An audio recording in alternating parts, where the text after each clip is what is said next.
మన భారతదేశానికి వేదభూమి, కర్మభూమి, పుణ్యభూమి అనే పేర్లు ఉన్నాయి. ఈ పేర్లు మన దేశానికి ఎందుకు వచ్చాయి, దీని గురించి చెప్పదలుచుకున్నాను.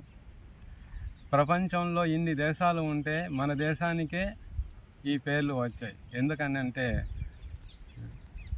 వేదాలు, ఉపనిషత్తులు, పురాణాలు, గీతలు, ఇతిహాసాలు మొదలైనవన్నీ కూడా మన దేశంలోనే పుట్టినాయి.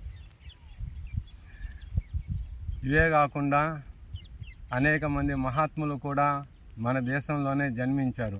అంతేకాదు మన దేశంలో అనేక మంది ఋషులు, మునులు, యోగులు వంటి మహాత్ములు ఇంకెందరో అనేక మంది పుట్టి ఉన్నారు. భగవాన్ వేదవ్యాసుల వారు, వాల్మీకి మహర్షి, మహావతార్ బాబాజీ వారు, ఆది శంకరాచార్యులు, శ్రీ రామానుజాచార్యులు, శ్రీ లాహిరి మహాశయులు, శ్రీ రామకృష్ణ పరమహంస గారు, శ్రీ త్రైలింగ స్వాముల వారు, స్వామి శ్రీ యుక్తేశ్వరగిరి గారు, శ్రీ రమణ మహర్షి గారు, స్వామి శ్రీ శివానంద గారు, స్వామి శ్రీ పరమహంస నిగమానంద గారు, శ్రీ యోగి అరవింద ఘోష్ గారు, యోగి శ్రీ అచ్యుతులు గారు,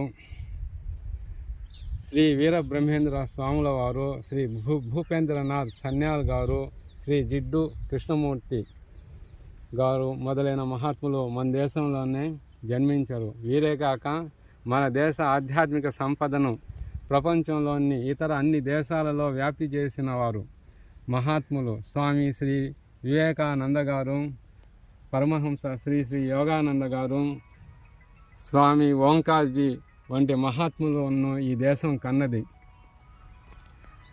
అలాగే బ్రహ్మ, విష్ణు, మహేశ్వరులు, రాముడు, కృష్ణుడు, అమ్మవార్లు,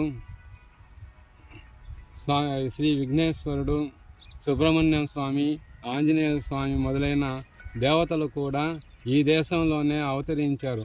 అందుకే దేశంలో గంగమ్మ ఎల్లప్పుడూ పవిత్రంగా పరవళ్ళు త్రొక్కుతూ ప్రవహిస్తుంది.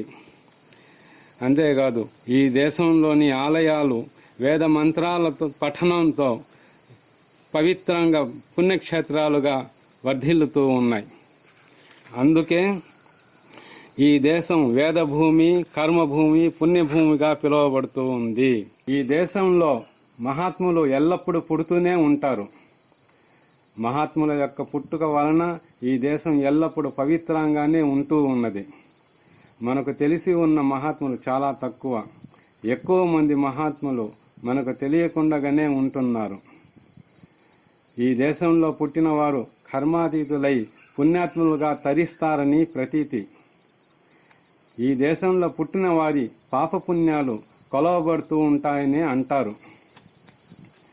జీవితం అంటే సుఖభోగాలను అనుభవించడం ఒక్కటే కాదు, పరమాత్ముడిని చూడటం అని ఈ దేశంలోని గాలి, నీరు, మట్టి తెలియజెబుతున్నాయి. ఈ దేశంలో పుట్టే వారందరూ కూడా మహాత్ములకి వారసులంగా పుడుతున్నారని భావించబడుతుంది. మన దేశంలో మనందరం పుట్టినందుకు ఎంతో గర్విస్తూ ఉన్నాం. మోక్షం కోరి మనమందరం ఎంతవరకు కృషి చేస్తున్నామో ఆలోచించుకోవాలి.